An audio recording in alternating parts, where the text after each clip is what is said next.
Hello friends, welcome to Faiz Aamir classes. अक्सर ना clients आ जाते हैं एक लिफाफा लेके।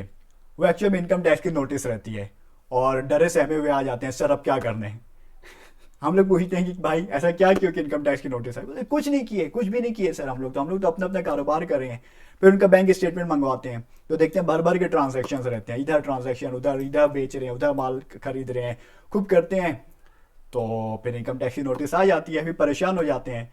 अरे भाई पहले पूछ लेते तो पहले पूछ लेते तो पहले ही हम लोग गाइड कर देते कि यार ऐसे करो ऐसे मत करो, इसकी वजह से इनकम टैक्स की नोटिस नहीं आएगी। तो वो फिर पेनल्टी वगैरह पे करना पड़ता है, टैक्सेस पे करना पड़ता है, एक ज़बरदस्ती का एक ना परेशानी हो जाती है।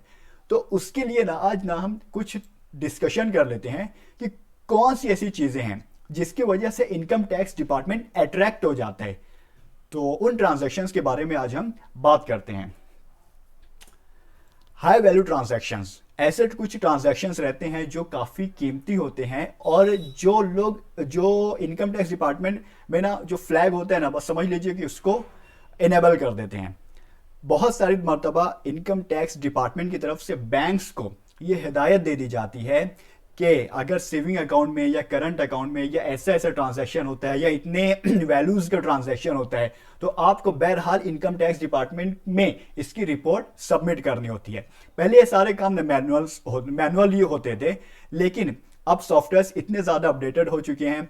तो जैसे ही क्लाइंट्स का जो भी उसके अकाउंट्स में वो जो ट्रांजैक्शंस की लिमिट है वो क्रॉस होती है तो data automatically income tax department में चला जाता है। और बहुत सारी मर्तबा बैंक्स खुद इनकम टैक्स डिपार्टमेंट में उन्हें जो लीगल ऑब्लिगेशंस हैं उसकी वजह से उन्हें देना पड़ता है।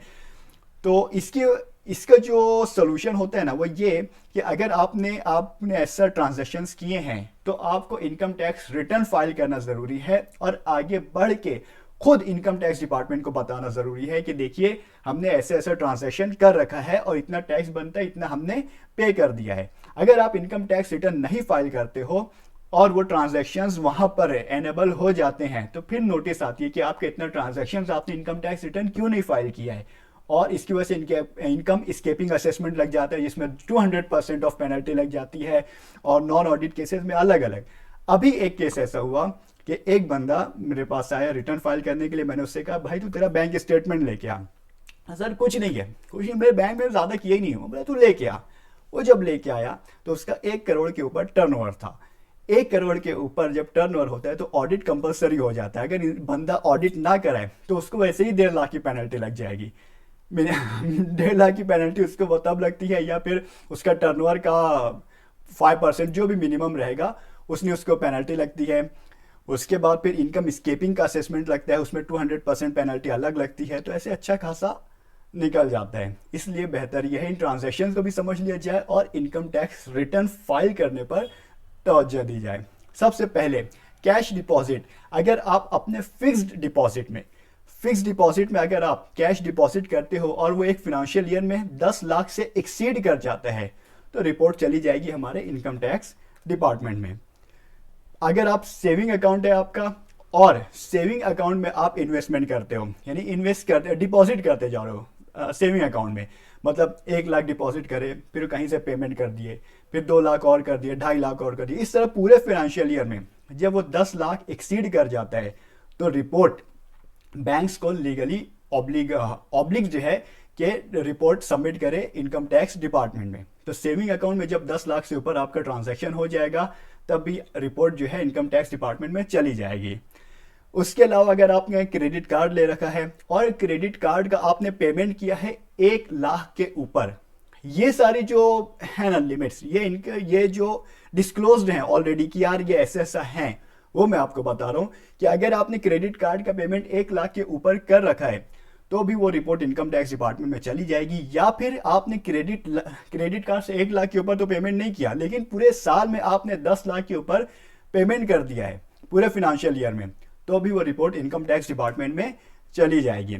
आपने अगर परचेज की है या सेल की है कोई प्रॉपर्टी जिसकी वैल्यू 30 लाख से ऊपर है तो भी वो जो रिपोर्ट है 30 लाख से ऊपर की पूरी प्रॉपर्टी की, वो भी इनकम टैक्स डिपार्टमेंट में चली जाएगी और इनकम टैक्स डिपार्टमेंट इंतजार में रहेंगे कि कब आप रिटर्न फाइल करके उसकी पूरी जानकारी हमें दो। अब आप अगर रिटर्न नहीं फाइल करेंगे तो आपको नोटिस भेजेंगे कि आपने 30 लाख का ट्रांजैक्शन किया, इसका कैपिटल गेन कहाँ है। अगर कैपिटल गेन बनता है तो आपने इनकम छुपाने की कोशिश की, इनकम से भागने की कोशिश की, जिसकी वजह से 200% पेनल्टी है।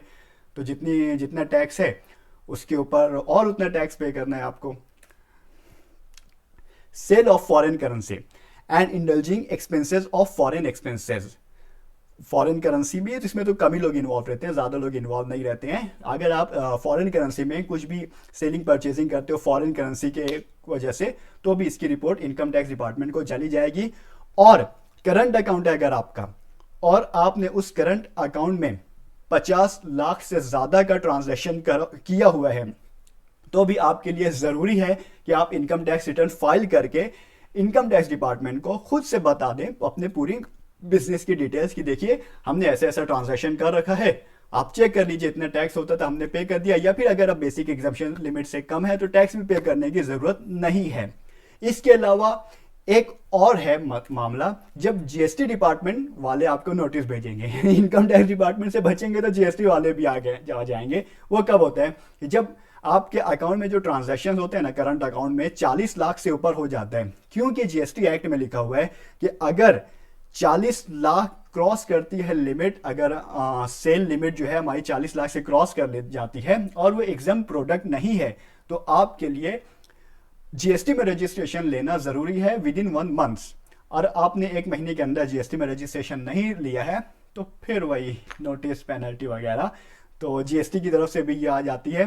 तो ये 7 ट्रांजैक्शंस थे, मुझको पर्सनली लगते थे कि ये आपको पता होना चाहिए। अगर इस किस्म के आप किसी भी ट्रांजैक्शन में इन्वॉल्व हो तो इनकम टैक्स रिटर्न फाइल करें, अदरवाइज पॉसिबल है कि नोटिस आए। ऐसा भी हो सकता है कि इनकम टैक्स डिपार्टमेंट जाने दे, छोड़ दे या नोटिस ना भी आए, लेकिन जो मुमकिन सूरत होती है नोटिस आने की वो ये काफ़ी अहमियत रखती हैं आम लोगों के लिए।